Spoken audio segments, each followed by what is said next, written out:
Hi, welcome back to my channel. In our channel, we are reading Sherlock Holmes, A Study in Scarlet.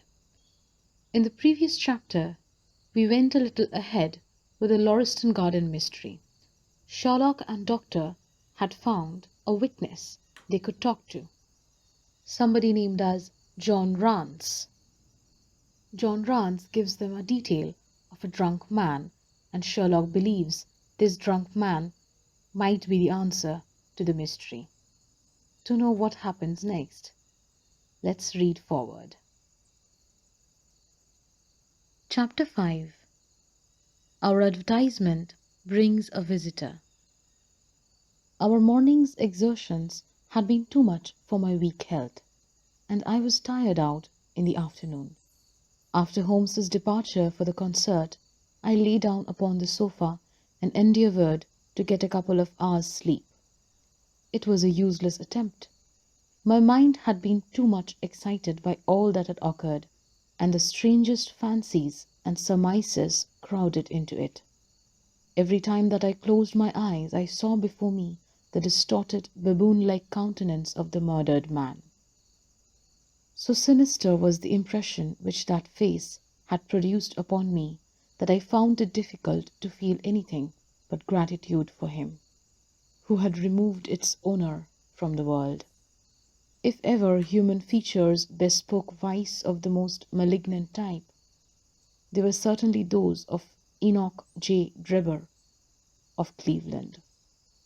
Still I recognized that justice must be done, and that the depravity of the victim was no condonement in the eyes of the law. The more I thought of it, the more extraordinary did my companion's hypothesis that the man had been poisoned appear. I remembered how he had sniffed his lips, and had no doubt that he had detected something which had given rise to the idea. Then again, if not poison, what had caused this man's death, since there was neither wound nor marks of strangulation? But on the other hand, whose blood was that which lay so thickly upon the floor? There were no signs of a struggle, nor had the victim any weapon with which he might have wounded an antagonist. As long as all these questions were unsolved, I felt that sleep would be no easy matter, either for Holmes or myself. His quiet, self-confident manner convinced me that he had already formed a theory which explained all the facts, though what it was I could not for an instant conjecture. He was very late in returning, so late that I knew that the concert could not have detained him all the time. Dinner was on the table before he appeared.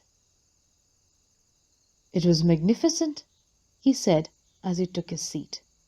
"Do you remember what Darwin says about music? He claims that the power of producing and appreciating it existed among the human race long before the power of speech was arrived at. Perhaps that is why we are so subtly influenced by it. There are vague memories in our souls of those misty centuries when the world was in its childhood." "That is rather a broad idea," I remarked. "One's ideas must be as broad as nature if they are to interpret nature," he answered. "What's the matter? You're not looking quite yourself. This Brixton Road affair has upset you." "To tell the truth, it has," I said. "I ought to be more case-hardened after my Afghan experiences. I saw my own comrades hacked to pieces at Maiwand without losing my nerve." "I can understand. There is a mystery about this which stimulates the imagination, but there is no imagination, there is no horror. Have you seen the evening paper?" "No." "It gives a fairly good account of the affair. It does not mention the fact that when the man was raised upon a woman's wedding ring fell upon the floor. It is just as well it does not." "Why?" "Look at this advertisement," he answered. "I had one sent to every paper this morning immediately after the affair." He threw the paper across to me, and I glanced at the place indicated. It was the first announcement, In the found column. In Brixton Road this morning, it ran, a plain gold wedding ring found in the roadway between the White Hart Tavern and Holland Grove.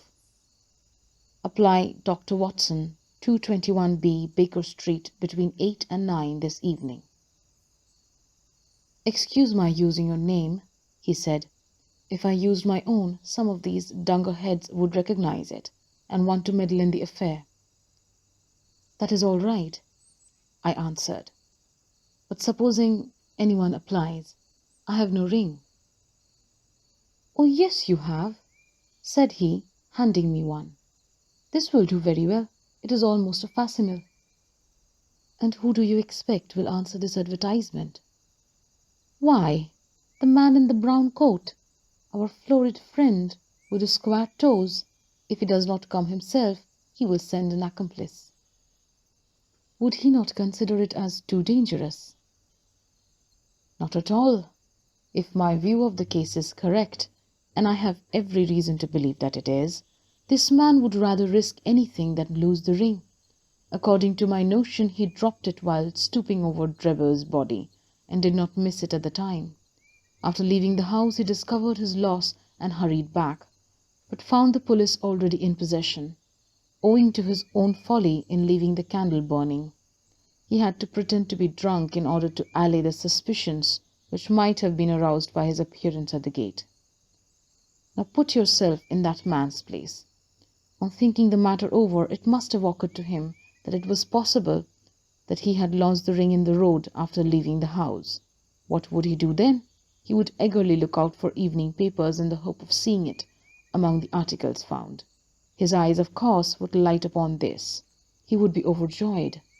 Why should he fear a trap? There would be no reason in his eyes why the finding of the ring should be connected with the murder. He would come. He will come. You shall see him within an hour. And then? I asked. Oh, you can leave me to deal with him then. Have you any arms?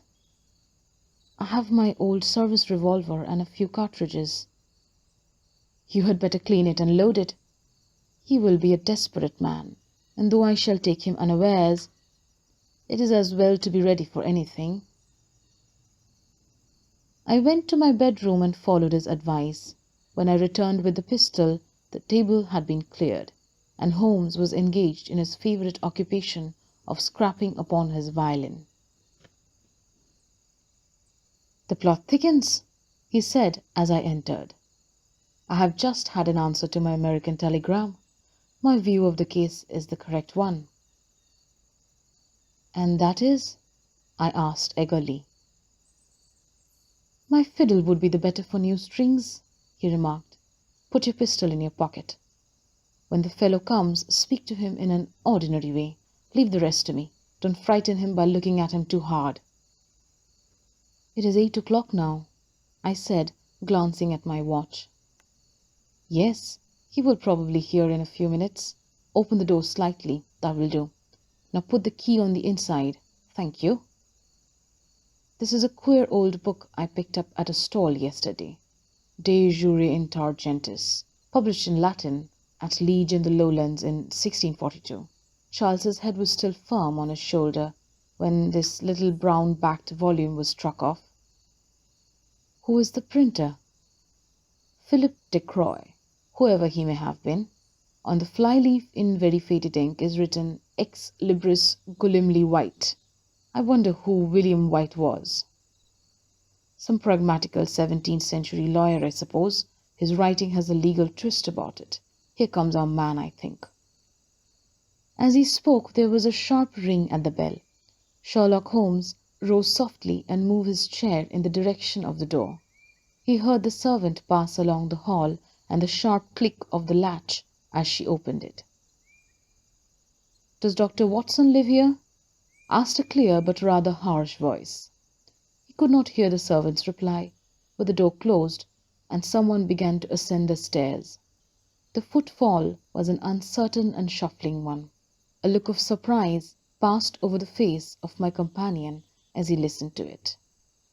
It came slowly along the passage, and there was a feeble tap at the door.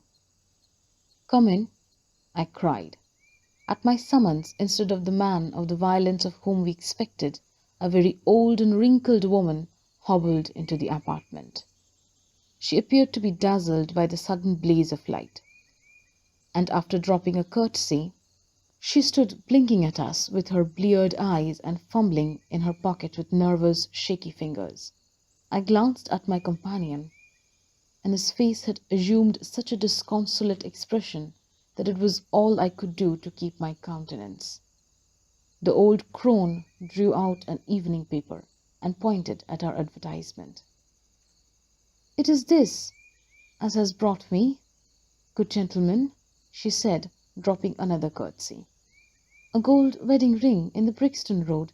It belongs to my girl Sally, as was married only this time 12th month, which her husband is steward aboard a Union boat, and what he would say if he comes home and found her without a ring is more than I can think, he being short enough at the best of times, but more especially when he has the drink. If it please you, she went to the circus last night along with—" "Is that her ring?" I asked. "The Lord be thanked!" cried the old woman. "Sally will be a glad woman this night. That's the ring." "And what may your address be?" I inquired, taking up a pencil. 13 Duncan Street, Houndsditch, a weary way from here." "The Brixton Road does not lie between any circus and Houndsditch," said Sherlock Holmes sharply. The old woman faced round and looked keenly at him from her little red-rimmed eyes. "The gentleman asked me for my address," she said. "Sally lives in lodgings at 3 Mayfield Place, Peckham." "And your name is—" "My name is Sawyer. Hers is Dennis, which Tom Dennis. Married her, and a smart clean lad too, as long as he's at sea, and no steward in the company more thought of, but when on shore, what with the women and what with liquor shops—" "Here is your ring, Mrs. Sawyer," I interrupted, in obedience to a sign from my companion. "It clearly belongs to your daughter, and I am glad to be able to restore it to the rightful owner." With many mumbled blessings and protestations of gratitude, the old crone packed it away in her pocket and shuffled off down the stairs. Sherlock Holmes sprang to his feet the moment that she was gone and rushed into his room. He returned in a few seconds, enveloped in an ulster and a cravat.